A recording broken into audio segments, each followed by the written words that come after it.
Be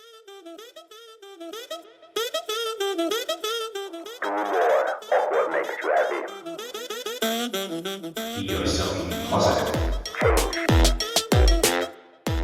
Just another mindset. Hello, friends, and welcome to a new episode of the Just Another Mindset podcast. We need a paradigm shift if it comes to our economic and social systems. Let us drive this change together. The Just Another Mindset podcast shares inspiration and tangible techniques on how to create seismic shifts in an outdated system, collectively and for individuals alike. My name is Ismael, and each week I bring to you a relevant conversation, message, or theme that will not only entertain you, but help you to change towards a more meaningful and satisfying life. Get encouraged by listening to successful thought leaders, inspiring individuals, and impressive changemakers. Change from within will last and create positive results for all of us. Let us get inspired and embrace collective changes for the better. Ryan Mathie is a Scottish author, coach, and expert in personal and professional development, who is best known for helping new and ambitious coaches build their businesses as the co-founder and CEO of High Performing Coach, a company that he has led since 2019 alongside his co-founding team. In this episode, you will hear about the underlying values that help Ryan to be himself. Ryan elaborates on how and why he became a coach and what it means to live an authentic life. You will take away how confronting your fears and dealing with self-doubt can be breakthroughs in themselves. We talk about personal changes Ryan recently went through and what a loving relationship means to him. We talk about the importance of nature, play, and making time for yourself.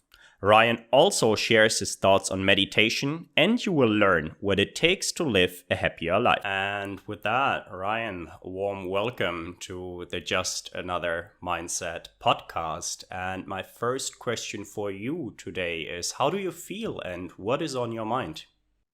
Yeah, thank you for having me. I also like the title, by the way. So how do I feel? Let me just check.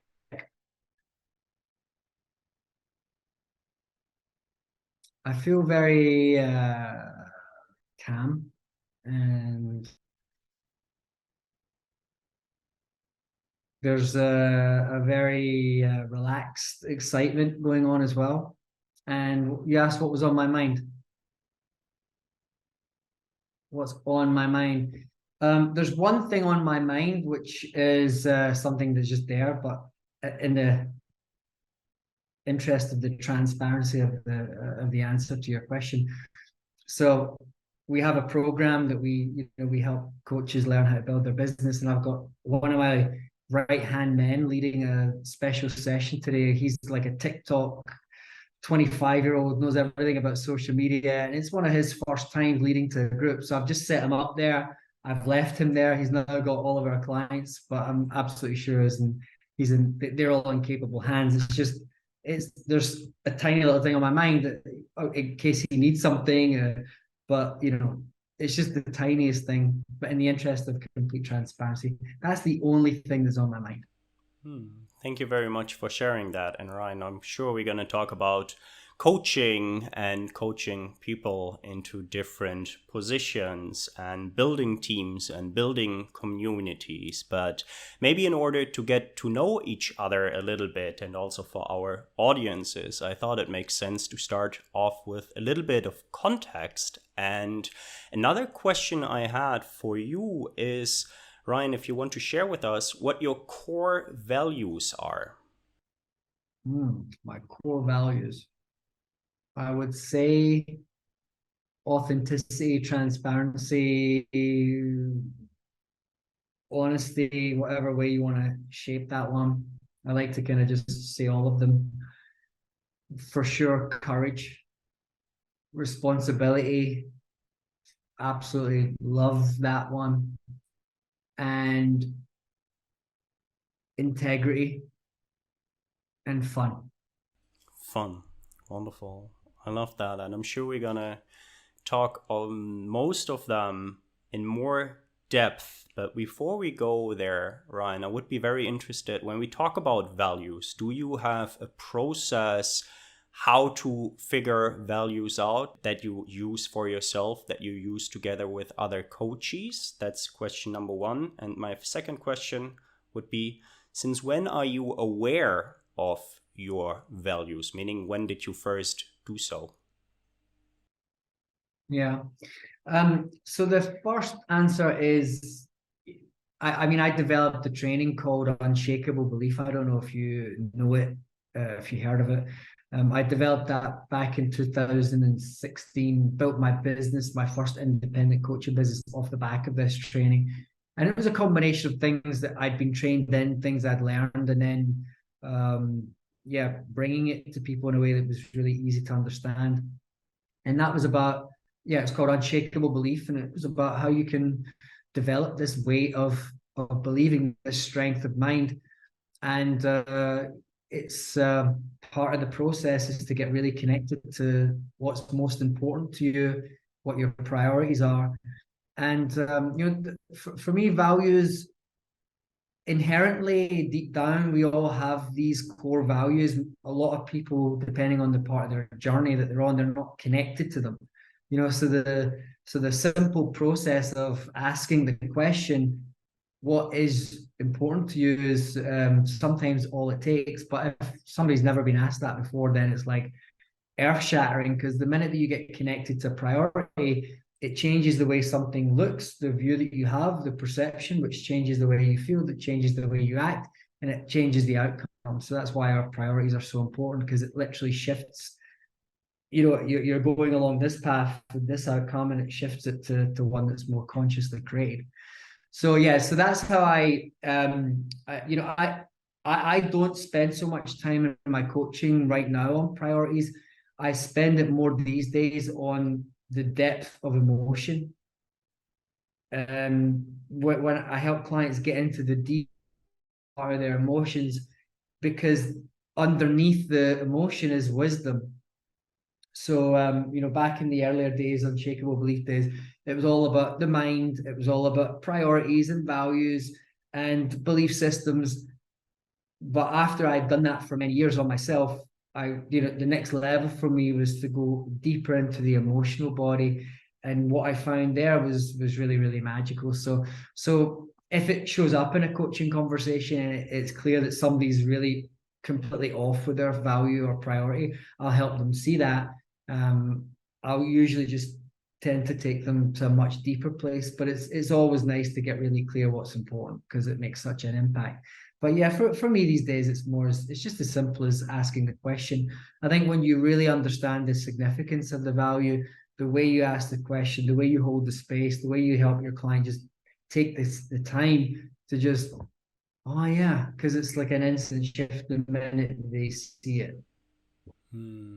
No, absolutely. Thank you very much for sharing that. And maybe another contextual question, Ryan, would be, what made you become a coach back then, I want to say? And is it that you found that, or is it that you developed and found something different?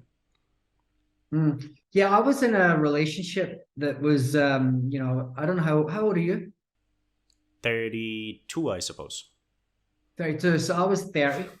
And every relationship before it had went, they were all pretty unconscious relationships. And this relationship was with somebody who was more spiritual. She was more into personal development. And we would go out every weekend, and she would basically leave me in the bar and talk to her friends or other random strangers the whole night. Like, I mean, the entire night.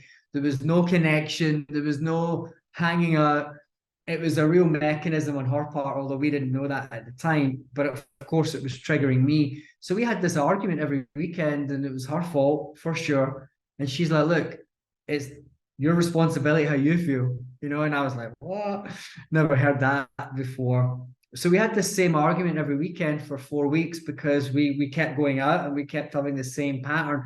And I was getting so angry and so triggered. And she kept saying, it's nothing to do with me, nothing to do with me. And then on the fourth weekend, we were having the argument. I was walking through the street, blamed her again. She said the same thing. And she keeps saying it's nothing to do with her. She'd said it for 4 weeks. And I was like, what if? What if this has got something to do with me? And I'd never asked myself that question before until that moment in my life. It was always outside. It was always them. That's just the way it was. There was never even an examination because that's just the truth.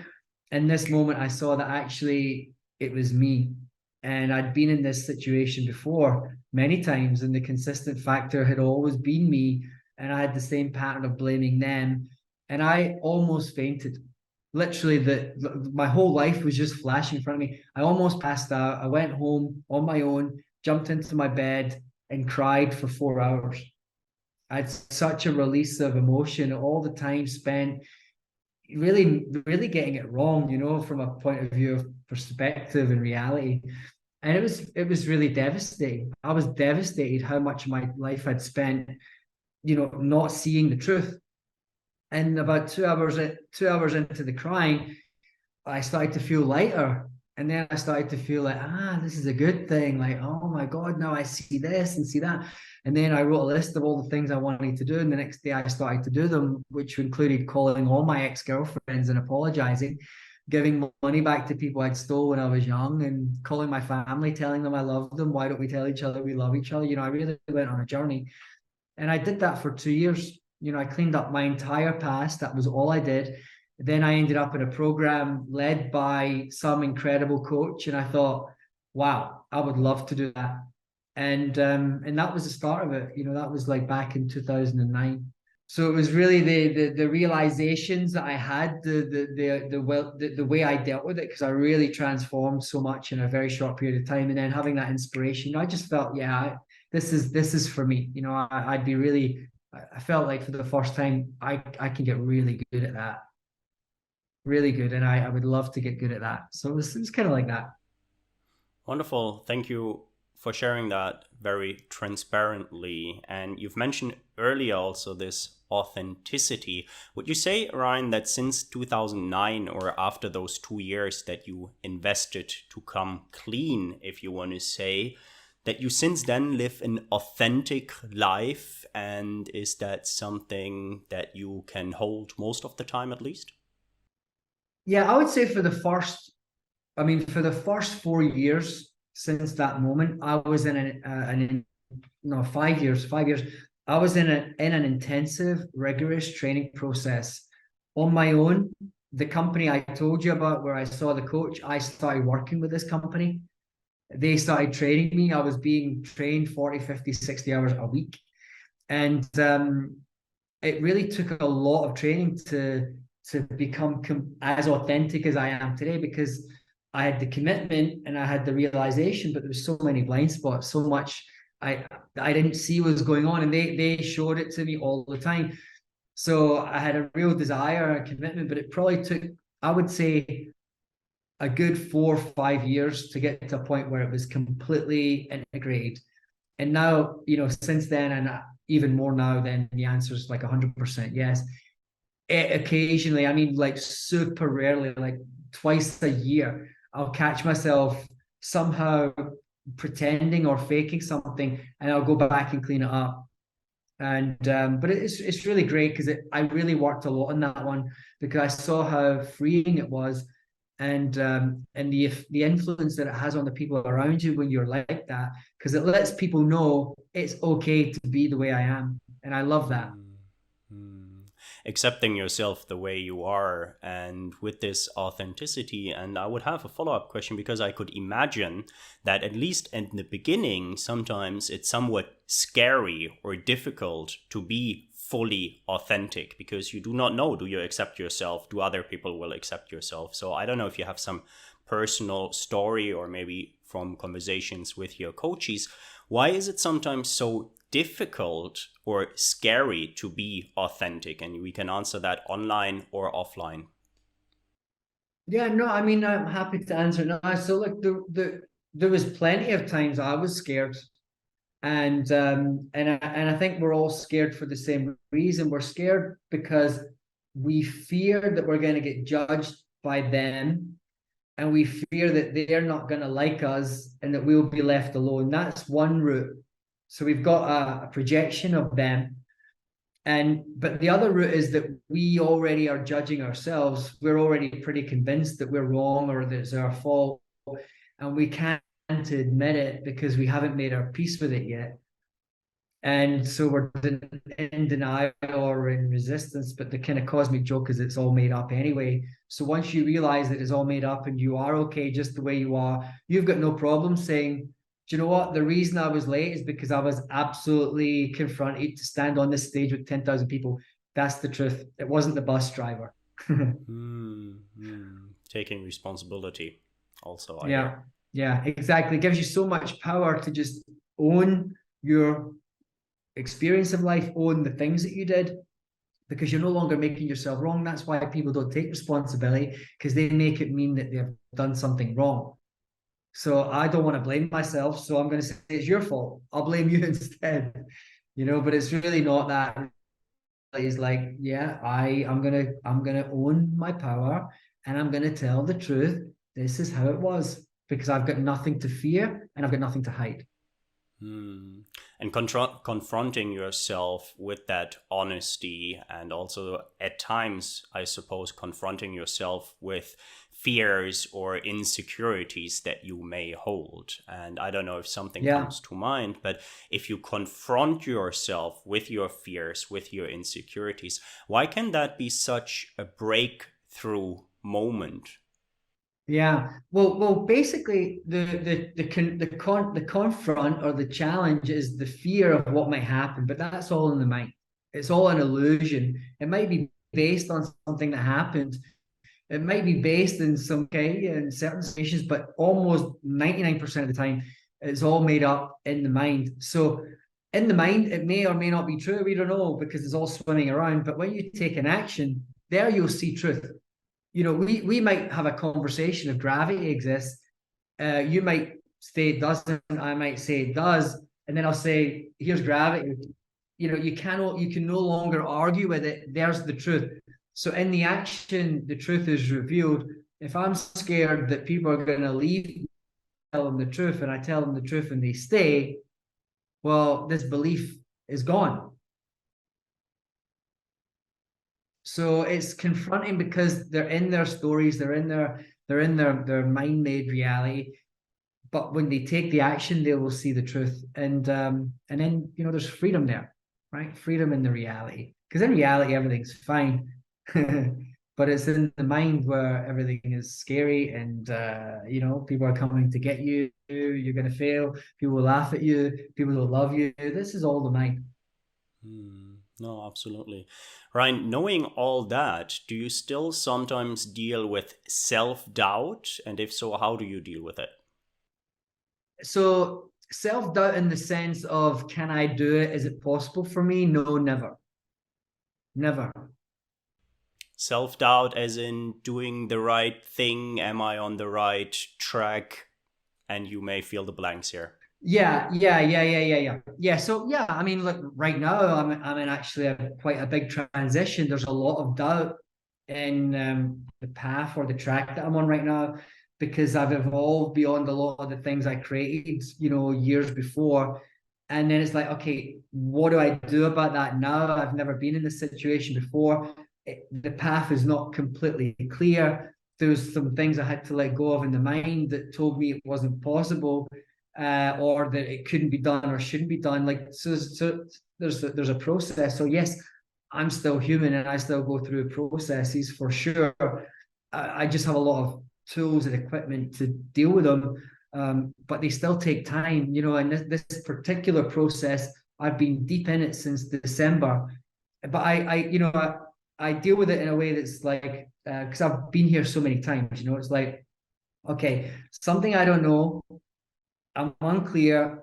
I'm going to go and try ideas, but I won't do anything. I'll put them all on the table. I'll take my time. I'll let things settle. I won't make any decisions, and I will be patient, right? So this is how I deal with doubt now. I open the doors, but I don't necessarily go all the way in. I don't buy things. I don't necessarily put all the money on the line, because I'm testing and I'm being patient. I'm not in a rush. I got, there's no rush in the process, and there's no fear that I won't figure it out. There's like, okay, it's not so clear right now, but with time it'll be clear. It's almost like this is a good thing, because if I'm in doubt right now, it means something completely brand new wants to emerge. I don't know what it is yet, but it's going to be great. I hear almost that we are reframing doubt into somewhat uncertainty, and that uncertainty creates possibility at times. So you're testing, you're experimenting, you're figuring out different ideas, and then the ones that Exactly. will work will come out of this experimentation process. Do I hear that right? Exactly. So there's no panic. There's no like, oh my God, I'm not worthy. I can't do it. It's just like, okay, it's completely unclear. I have no idea. Let's start there. Let's just start there. But another answer to your question in terms of the self, if I ever get triggered, it's really only in my relationship, but we have a very healing relationship, and we know we are loved, and we have a good communication structure.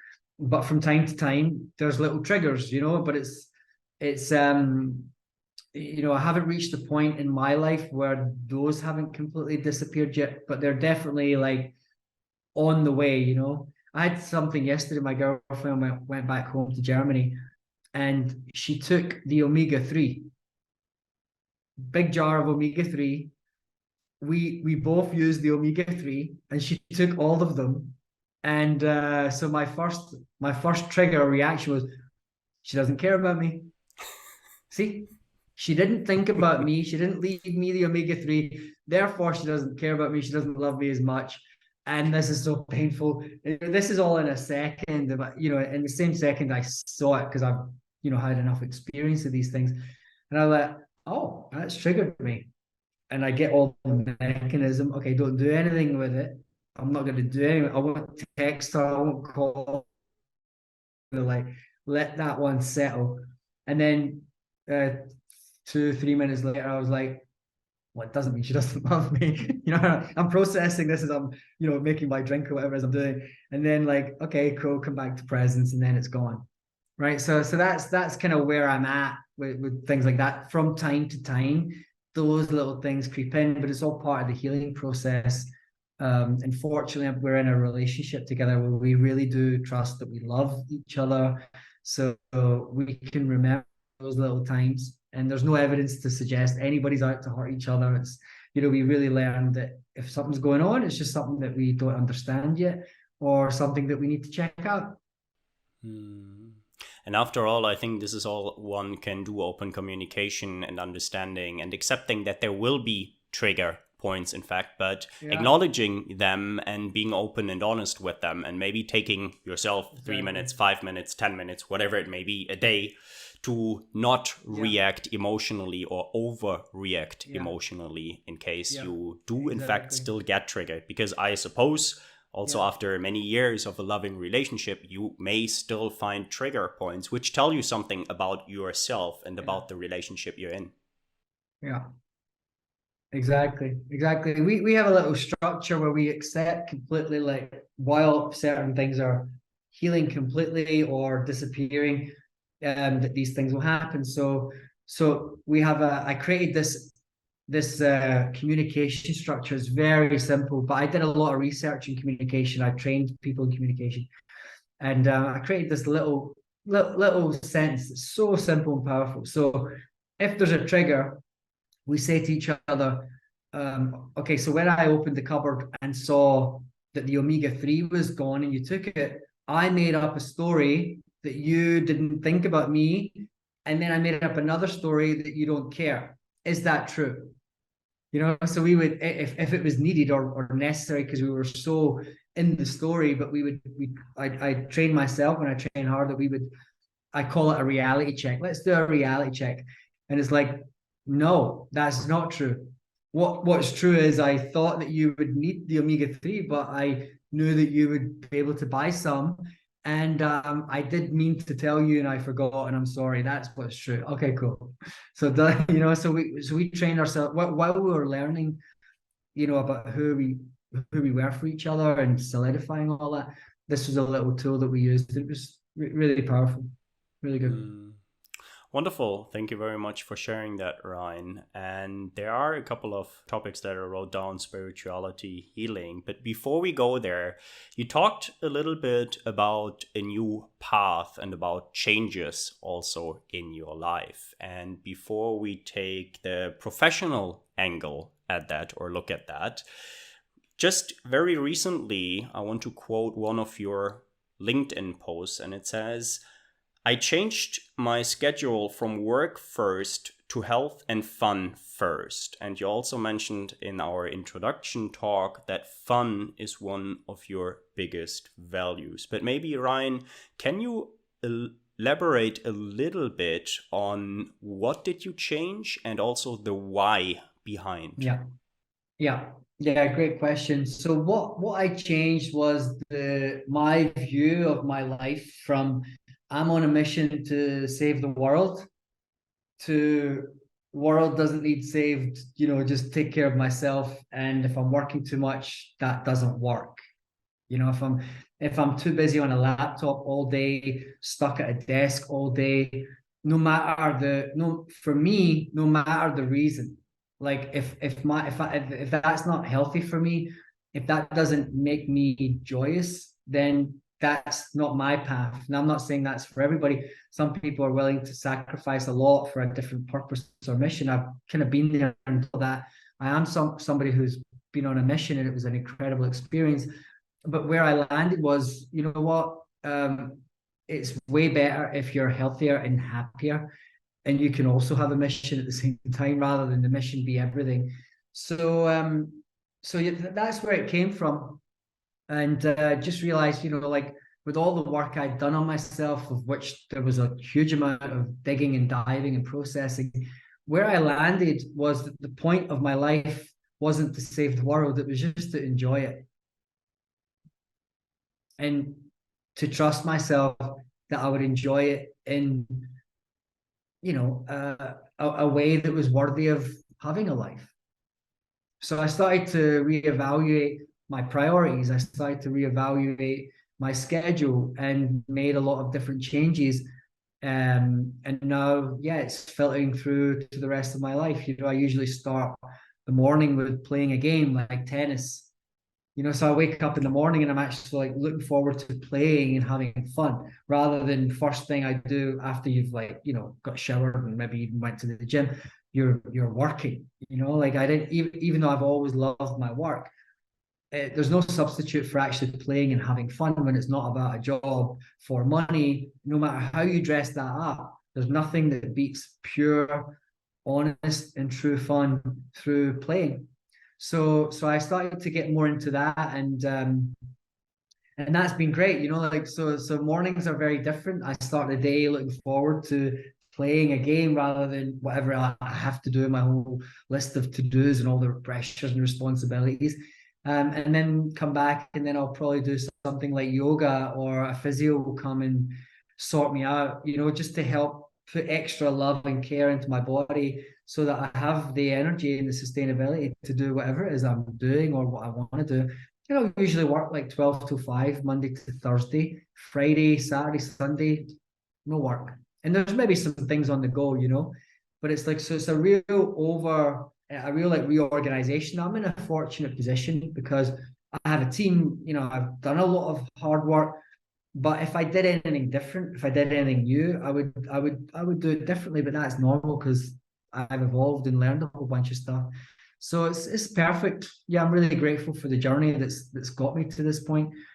And yeah, now it's like, okay, the more fun that we can have, the more health that we can have, and if we can also do something that's fulfilling as well, then I think that makes for a pretty great life. That's my upgrade. No, absolutely. Thank you very much for sharing that. And I have a few follow-up questions. First one would be, whom do you play with, and is it always the same games? You mean, so I play tennis with my Mm-hmm. coach. So I have a coach I Mm-hmm. work with twice a week, and that really works for me because I didn't play tennis until 3 months ago, so I really knew Okay. nothing about it. I am naturally good at sport. I used to play a lot of badminton, but tennis was completely different. So I play with him, and then I play with my girlfriend once a week. So 3 times tennis. Golf is my main sport. I'm very passionate about golf, so I usually play golf, 3 times a week. And yeah, there's just something about being out there in nature. It's just you against this little white ball, and you've got to be really present, and you've got to be really calm. And but you get to walk 15,000 steps, and share that. You get to share that with people, and it's very, very pleasurable. So I usually play with my girlfriend, my coach, or my friends. Wonderful. Thank you. What role does nature play in your life then? I mean, it features a lot in my life. I have a beach right in front of me, so I'm usually there first thing in the morning. We walk the dog. Uh, I'll go back there in the evening if the sky is clear. We'll go and we'll do some solar gazing as the sun comes down because we can see that sun going all the way into the ocean. So we'll look at the sun for the last 20-30 minutes. We have land, which has a river running through it, a forest. So we go there and we meditate right on the river. We live in Madeira. It's a paradise here, really lush and green. So nature plays a significant part in my life, and for me, it's like there's it really evokes presence and calm, and what's that word for me? It's like some subtle excitement. There's always a subtle excitement about being in nature because everything is so fresh. Like for me, nature is so fresh. There's nothing, it's always different the next day you go. There's always a new layer or a new level, a new smell. And that's why I love it. So it really gets you in the moment. And so it plays a massive part, actually. No, thank you very much. And Ryan, I would be very interested. You talked us through a ordinary day, let's say. So you have some play in the morning, then you have some relaxation, be it in yoga. Do you follow like a rigid routine, or how do you make time for yourself? Is it that you say, okay, after from noon until 5, I'm working and not more than that? Or is it somewhat flexible? How do you keep time for yourself? Yeah, so I used to, there's been an evolution here because I used to be flexible, and then I found it never worked because it became flexible to then just like, okay, it's just everywhere. So now it's like, no, I won't work between 12 and 5. I won't be on calls. I won't be on the laptop. I might be doing something from my phone, having a call, whatever it may be, but not actually doing the work. 12 to 5 is when that happens. I'll have a little break in the middle. If I feel like I need to ground, I'll meditate. Otherwise, I'll just move around and eat. Then between 5 and time we go to bed, I can have as much or as little time as I like. I don't have kids. I have a girlfriend. We have a dog, and I feel really fortunate and lucky that I can have as much time in connection with others, or as much time in connection on my own as I feel like I really need. And so there's no problem. Like having time on my own is something I make sure I get plenty of that, never depleted of that. And if I do feel depleted of that, I'll say to my girlfriend, look, I'm having the weekend to myself. Like we can have a little hug during the day, whatever, but I'm gonna sleep in this room, you sleep in that room. Like I'm gonna go and recharge. I mean, this happens rarely because we actually try and include as many conscious pauses in the relationship as we can. She's in Germany for 5 weeks. I think that's really important, and I think a lot of people struggle with this because they've got kids or they're living together and they don't see a way to get time on their own. But for me, it's so important that I make sure that happens. So we'll have weekends apart if we need to. We'll plan time with our friends apart if we need to. We'll really make sure. And I don't just mean like a night, although I'll include a night, but yeah, let's have a week or a weekend, like real quality time. I want to be on my own to see where I'm at, like how is my routine when I'm on my own? What I really want to do when I'm on my own? How am I really feeling when I'm on my own? What do I need to deal with? what really comes up, because it's only when you're on your own you really see exactly where you're at. And I love to see exactly where I'm at. Hmm. What is it that you do when you're by yourself those days? If you want to share that. Yeah. So often I'll go a beach walk, meditation, sun gazing. I might put on an audiobook, walk along the beach, take my socks off, my shoes off, and get my feet wet, go in the sand, do some earthing, get in the salt water. If I had a bath here in this apartment, which we don't, we have in our new apartment, I'd be in the bath with magnesium phosphate, lots of essential minerals in there, and just relaxing in the bath. I love that. What else? I mean, sometimes on my own, I'll maybe like watch a show. If I'm like, if I've done everything for myself, I need to, and I've taken care of the deeper needs, the fun, the relaxation, the meditation, then I'll often treat myself to a little bit of TV. If I'm completely wiped out, then that is my go-to way of like completely switching off. It's not for nourishment or anything. It's just to have some way to just switch off. I give myself that from time to time, but not too much. So there's a few ways. I mean, mainly is meditation is my main activity, whether it's in nature here, and if I had a bath, I'd be having a lot more of them. Hmm. How long has meditation been a part of your life or an integral part of your life? Yeah, it's been a part of my life for about 5 years, but an integral part for about three, and like a super, super integral part for the last two. So it became really regular, but then, now I'm meditating maybe 3, 4 times a day. Love it. I love that time just to check out what's inside. Very often there's nothing, so it's just a quiet space for myself. And I don't know if there is, but is there some reasoning behind that? Is it connected to a spiritual journey that you're on since 2, 3, 5 years? Is there something that you want to share with us? Yeah, no, it's just part of my evolution. I really realized that we learned along the journey to not feel, and we got very heady as a race. And I was very heady. I was teaching how to have a strong head. For years, that's what unshakable belief is. It's all the mind. And then as I said at the start, I got more into the body, and I got more into the feelings, and I got more into a deeper wisdom that you can only access in silence. You got to really tune in, like, to really talk to yourself. So it became about a deeper, the deepest connection to myself. The highest, most richest quality time I could spend with myself was in meditation. So it became about that, and paying attention to the subtleties of how I felt, paying attention to the concerns that were somehow there but not here, so I'd bring them here, and just really cultivate even more self-awareness and presence, and really deal with things from a more conscious place. So again, one of my other methods of dealing with triggers is just go meditate. I'll be like, hey, I'm triggered. I'll be back in 10 minutes. And I would not say another word. I would leave and I would meditate. I would get to the bottom of it. I would see the whole thing. And then I would get it resolved for myself. Then I would come and I would tell her it was resolved rather than dumping the trigger, you know? Hmm. Hmm.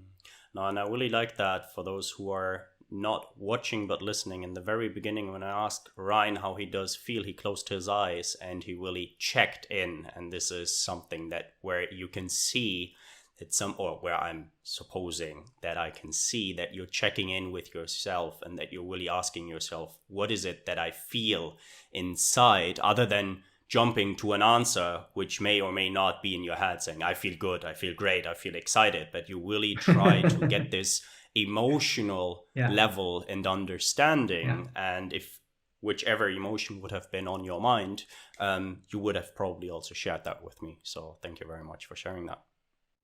Definitely. Definitely. Yeah, I mean, one of those things, how you doing, how you feeling? Oh, I'm good, I'm fine. How are you? It's all very heady, and it's not bad, but it's empty. It's just wasting time.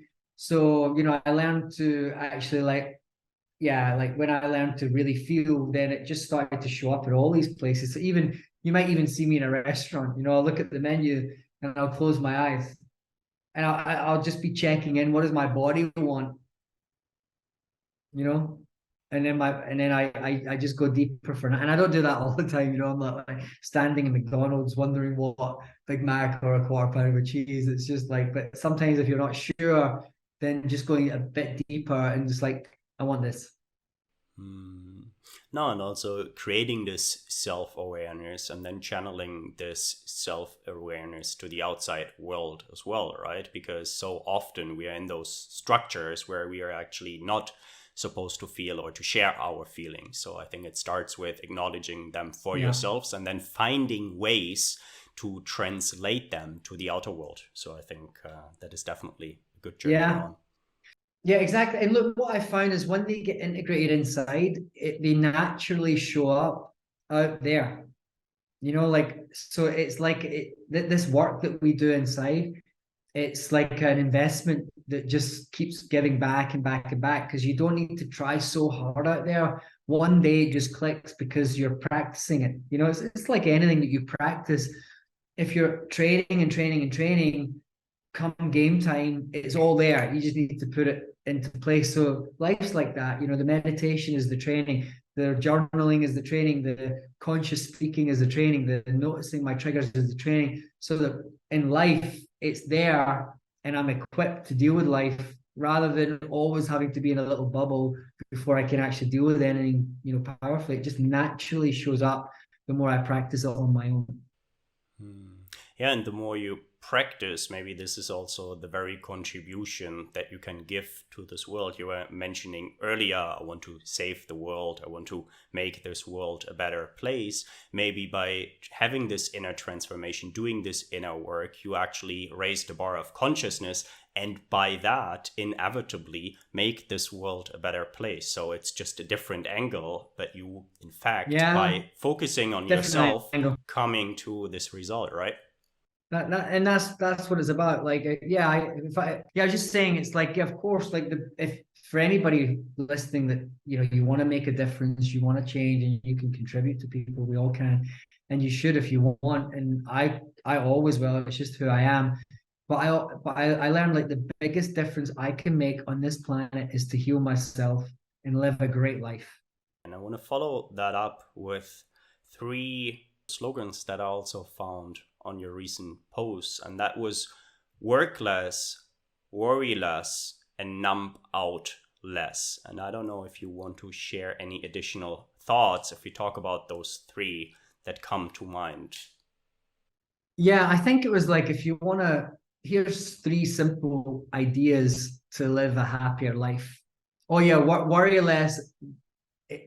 Yes, so yeah, worry less, because we get very significant and we get very heady, and we're worried about if we're going to have enough money, and if we leave our job to do something that we actually really care about, we're worried if we're going to succeed. So therefore we don't. We usually tell ourselves it's all going to go away, that's not so helpful. And or we worry about what's going on with our partners, or we worry about our health, or we worry about what people will say about the post that we made on social media. There's a constant stream of worry for many people. So it's like, look, learn to be aware of those worries, let them go, like, bring less significance, and you'll see how, what, you can just be more relaxed about life. And at the end of the day, nobody usually cares about the things you're worried about. It's just in your mind. The second thing about working less, yeah, I think it's a real pandemic in its own right. Way too many people are working way too long and way too hard, which means they are in a transactional process. I will give my life for money, and to some extent, we all need to do that. But I think it got out of control, and I think working 40 hours, 45 hours, spend most of your life in an office, and I've done that. I just don't think it's the best way to live your life. And I'm sure pretty much everybody agrees, but they ended up there because that was the conditioning. So it's like, find more creative ways, get out of that, that thing that you know deep down is not serving you, unless it is, then you're not even probably listening to this podcast. But if something feels off about it, like really go and deal with it and start getting interested in designing a life on your terms, not the one that you were born into or the one that some guy designed 200 years ago. That's an outdated model, like 9 to 5 in an office, 9 to 5 for anybody, like whatever it might be, as an example. So whatever it is, work less and play more. Find a better balance. And then the last one was numb out less. I mean, there's always a case. I say this in the post, like we've all got our vices, and everybody needs to have that little escape from reality. I know I also have it. Just don't turn them into habits. Don't turn the alcohol into a habit. Don't turn the drugs into a habit. Don't turn the smoking into a habit. And if they're habit forming things, be smart, stay away from them. If there's something that you're using to avoid feeling something, then, just pluck up the courage to actually deal with it instead of escaping it in this habitual way, because it's not going to take you anywhere pleasant. Usually it'll be somewhere unhealthy, and you're going to have that breakdown to deal with at some point. So the longer you leave it, the worse it will get. So I would deal with it now, bite the bullet, and it can be free of it rather than prolonging the suffering, because that's all that's happening with these types of numbing addictions.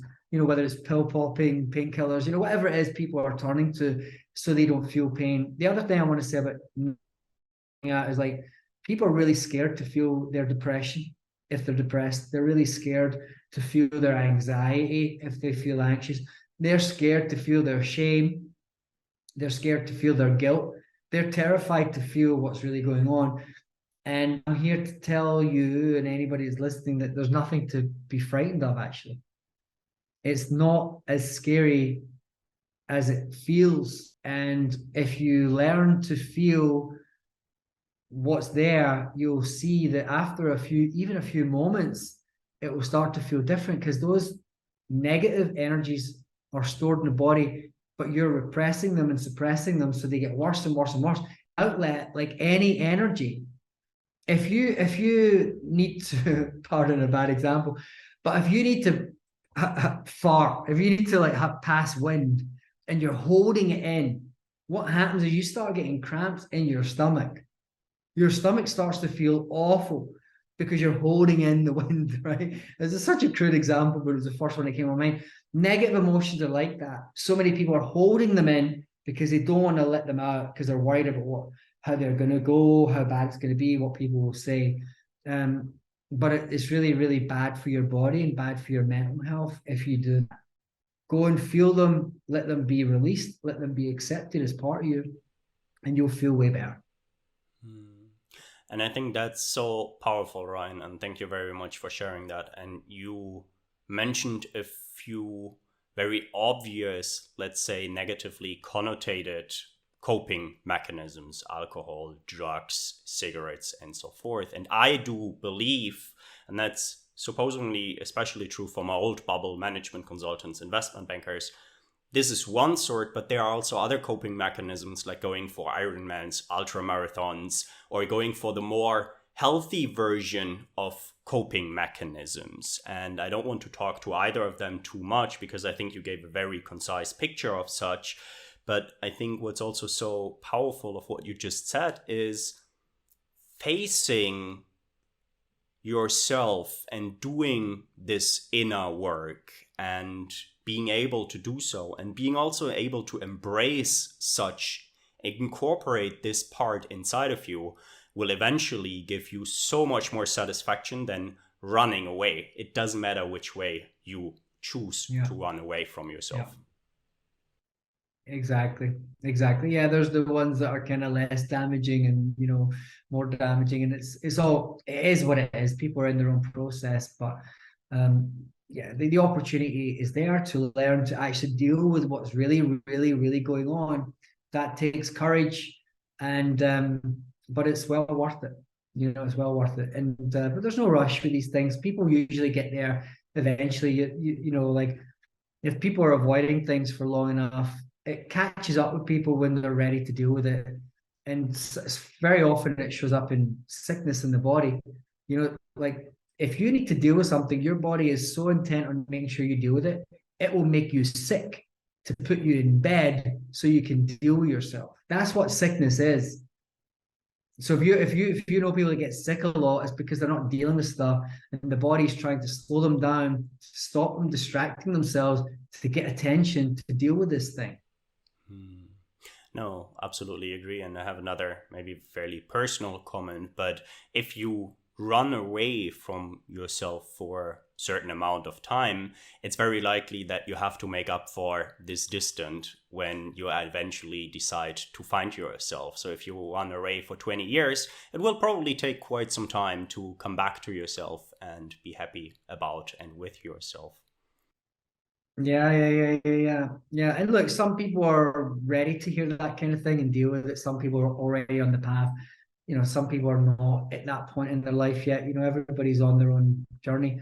I have one intuition about death. If you're interested in hearing it, only because you said that it will catch up with you. And this just it's an insight I had during some deep work that I was doing. May or may not be what I believe, that our death and the way that we die and the pain that we experience is directly correlated to what we dealt with or not during our life. So if you've dealt with your shit, if you dealt with the stuff, if you confronted if you really got responsible, you cleaned up what you had to clean up, like if you lived that kind of life, then I believe your death will be less painful and more swift. If there's a lot of debt, emotional, mental, whatever it might be, physical, things you did not deal with, then you're going to suffer at the end to learn your lesson. Because unfortunately, we only really learn these lessons through the suffering. My strategy, as I'm doing all my suffering as it comes up, I'm not putting that shit off. I'm doing it as it comes up. That's why I meditate. I'll get in touch with my stuff. But it took a long time for me to realize this and learn this. So again, I don't want to leave on this morbid kind of tone, but at the end of the day, death is a part of life. But it would make sense that if you've got stuff that's unresolved and it didn't have integrity or whatever it was that you needed to deal with, you're not leaving until you deal with it. That's just the law of the universe. I like that picture. Ryan, I have 3 questions that I ask each and every one of my podcast guests. And the first question would be, what is it that makes you hopeful? What makes me hopeful? The thing that makes me hopeful is the trust in my own journey. Like I have a real deep trust in myself and my journey, and I've made plenty of mistakes. I'll make plenty more, but I have a real commitment to dealing with those things and learning from them as best as I can, and telling the truth, dealing with the things I need to deal with. And I really trust that way of living is gives me the best opportunity to live the best life that I can in my own view. So what gives me a lot of hope and peace of mind is, really the trust I have in myself. That's so powerful. Thank you very much for sharing that. The second question, Ryan, would be, whom are your mentors, or whom do you personally look up to? Let's just see. Back in the day when I was in the start of this journey, it was Eckhart Tolle. And then I had a lot of mentors after then, I had so many different incredible people that helped me along the way. But the honest answer is right now, it's myself.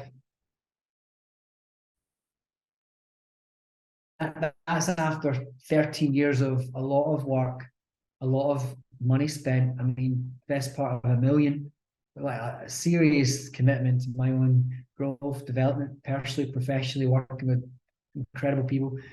But right now, it's mainly myself. Like I'm not working with anybody right now. Um, if there's somebody that I will work with again, who I worked with in the past, it's somebody called Don Rosenthal and his wife Martha Rosenthal. They wrote a book called From Conflict to Lasting Harmony. They've they've been together 50 years, they've been helping couples for 30 years. But relationship and the relationship we have with our partner, for me, is like the most important one. Is about For me, is about building your life on top of that relationship. That's the foundation. So they're a great example of what that looks like. 50 years together, the way they communicate, the way they work together, trust each other, love each other. In their 80s, like they're real masters. Complete dedication to themselves, their relationship, their love for each other. So they're people I hold in very high regard, and I've worked closely with them on and off for the last couple of years. So I would put them up there in my list. And I'm trying to think. I mean, I do a lot of work through Richard Rudd's work. He developed the Gene Keys, so not like a direct mentorship, but I don't know if you know the Gene Keys, but the work he did there is just like complete next level. And and I love that, and I go back there from time to time to just reflect on the work, because it's timeless what he's done. So there's a few answers, but for sure, and also in many ways, it's my relationship with my girlfriend. We're always mirroring each other back. We spend a lot of time like hearing each other's opinions and points of views about the things that we don't see so much, and we're always open to hearing. So there's a mentorship in that, but it's not like the kind of coach that you would hire. So I hope that gives you enough of an answer. If you'd asked me that 4 years ago, 3 years ago, I would have listed names, because they were really in my life, present, active. But at this point, it really wasn't present when you asked me. I had to really I was even looking at my bookshelf there, like, who is it? Who is it? So, but it changes, these things go in waves and flows. But I do a lot of plant medicine, and if I would say any mentor is present in my life right now, it would be San Pedro, which is a cactus, a plant from cactus, which is, I went on a lot of journeys with San Pedro, and it showed me a lot. Wonderful. Thank you for sharing that very authentic experience as well. And San Pedro may or may not bridge us nicely to the third and last question of today's podcast episode. And Ryan, it's a rather hypothetical question. I call it the 3 truths. And I would like you to imagine that you are traveling all by yourself in space. And you do that actually for quite some time, for a couple of months or even a couple of years. And after all that solo travel, you encounter a human-like species, and they can only process 3 facts or 3 truths about humanity before they decide whether or not they want to get to know us. What is it that you tell them? So this is through the spoken word. If that's your means of communication, it is. Okay. So I could basically communicate anything to them in any way I like. That's what you're saying? Yeah. I guess it's up to you. Mm-hmm. And they can only take 3 things. Okay. I would, first of all, communicate through eye gazing and silence connection. So I would communicate connection through gazing in their eyes. Second thing I would communicate, if they would let me, would be to give them a hug so they can communicate and experience love. And the third thing, I would do a funny dance to communicate fun and see if they would have a laugh. But I would show them my own laughter, and see how they would respond. Wonderful. Connection, love, and fun. I like that a lot, Ryan. And with that, thank you so much for being a guest on the Just Another Mindset podcast. And if you have any final words or comments for our audience today, it's all yours. Yeah, well, thank you for this. It's been really great. I've really enjoyed it. And I think the thing I'd like to leave anybody with you with is really the answers to those questions which you asked me, which is really, really great creative way of pulling out maybe what really matters to somebody, which is I'm sure why you asked it. Like, yeah, it really matters to have connection. Like, I think our relationships are the most important things. It's the place where we get to share this life. And so it's about really taking care of those connections that we have with the most important relationships in our life. And the second one is about love. You know, it's like what I found in my healing journey. It was always love that healed it. It was never understanding, or it sometimes was, but it was actually always love and kindness and patience. This was always the most healing in the journey. So we were often told that love is the answer, and it's a great thing to have on your wall. But what I've experienced, like, it really is. You know, it really is. And that doesn't mean it's easy all the time, because it's not, but it definitely is what heals and transcends everything of the mind and all the problems that we have. And then this last one about fun, you know, yeah, like that was my kind of overarching, underlying final realization of a really long journey I went on, which was just enjoy this life, you know, like really make the most of it, have fun, have more fun. And so I would love to invite anybody who's listening to just check in their life. Like, are you having enough fun? Would you like to have more? What type of things would you like to do? Go do them, you know. So go get more connected, go love more, open your heart, and have more fun. Ryan, thank you so much for that, and have a wonderful afternoon, evening, and enjoy the beach. My pleasure. Thanks for having me. If you enjoy this podcast and learn from it, please feel free to share this episode with a friend or two, and make sure to subscribe to the Just Another Mindset podcast on YouTube, Spotify, and Apple Podcasts. If you're listening on Apple or Spotify, please use the next 10 seconds to give the Just Another Mindset podcast a rating, and know that you will help me to create more meaningful content like this, and also that it will help other people to find this content and get inspired as well. If there is any future topic or guest that you would like to hear more about on the Just Another Mindset podcast, please let me know by leaving a comment on YouTube or sending a mail directly to contact@ismaelwondergarten.com. And if nobody told you lately, be reminded that you are worthy, you matter, and you can achieve anything.